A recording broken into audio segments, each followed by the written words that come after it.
গানের সাথে শিল্পীর কণ্ঠের সাথে নায়িকার ভঙ্গি এই মিলানোটা এখন আমি পাই না। হলে গিয়ে সিনেমা দেখাটা আনন্দটাই আলাদা। ওইটা যে আজকে আসছি এবং এর সাথে অনেকের সাথে দেখা হচ্ছে, এটা একটা ব্যাপার। আর কিছুটা বাদাম আর পপকর্ন না খেলে ছবি দেখা হয় না।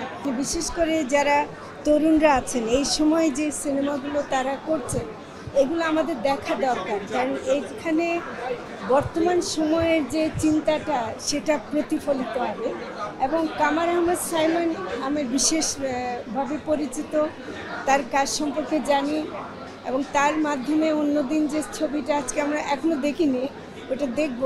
কিন্তু সেটা আমি মনে করি যে একটা নতুন একটা চিন্তার একটা প্রকাশ আছে বলে আমি যতদূর শুনেছি। তো মূল কথা হলো যে তরুণ প্রজন্ম, তরুণরা যে ছবি করছে সেটা এখন নতুন একটা দিনের একটা চিন্তা এটা প্রকাশ করবে। এবং এ ধরনের ছবি অনেক সময় কিন্তু সহযোগিতা পায় না, সরকারের সহযোগিতা পায় না, সরকার অনেক সময় বাধা দেয়। আমরা চাই যে নতুন বাংলাদেশে এই ধরনের ছবি আরও হোক এবং আরও অনেক তরুণরা এটা দেখতে মানে তৈরি করুক। হ্যাঁ, অবশ্যই। মানে এখন তো হলে গিয়ে সিনেমা দেখাটা কম হয়। হলে গিয়ে সিনেমা দেখাটা আনন্দটাই আলাদা। ওইটা যে আজকে আসছি এবং এর সাথে অনেকের সাথে দেখা হচ্ছে, এটা একটা ব্যাপার। আর কিছুটা বাদাম আর পপকর্ন না খেলে ছবি দেখা হয় না, তো সেটাও আমরা আজকে করব। তো আমি মনে করি যে হলে গিয়ে ছবি দেখা হয়েছে অনেক দিন আগে। রেহানা মরিয়ম নূরটা আমি দেখেছিলাম, আরও আর এর মধ্যে কাছাকাছি সময় তেমন দেখিনি।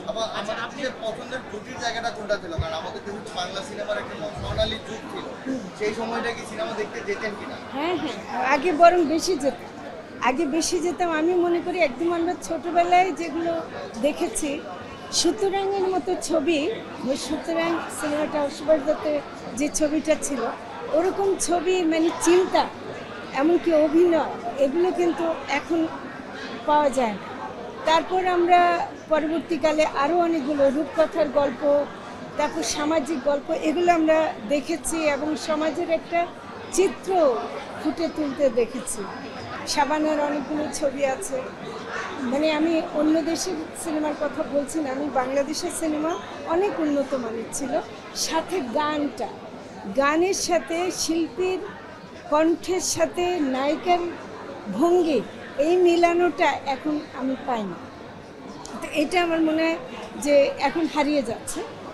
সর্বশেষ একটা মাঝামাঝি সময় আমি বলবো যে আমরা যখন নারী আন্দোলন করতে শুরু করলাম, তখন একটা ছবি আমার কাছে খুব গুরুত্বপূর্ণ মনে হয়েছিল, অঞ্জু ঘোষের সদাগর ছবিটা। দেখা গেল যে অঞ্জু ঘোষ এমন একটা মেয়ে যে মারপিট করে, ডিসিং করছে, কিন্তু ছবিটা পুরুষতন্ত্রের কবলে পড়ে শেষ হলো।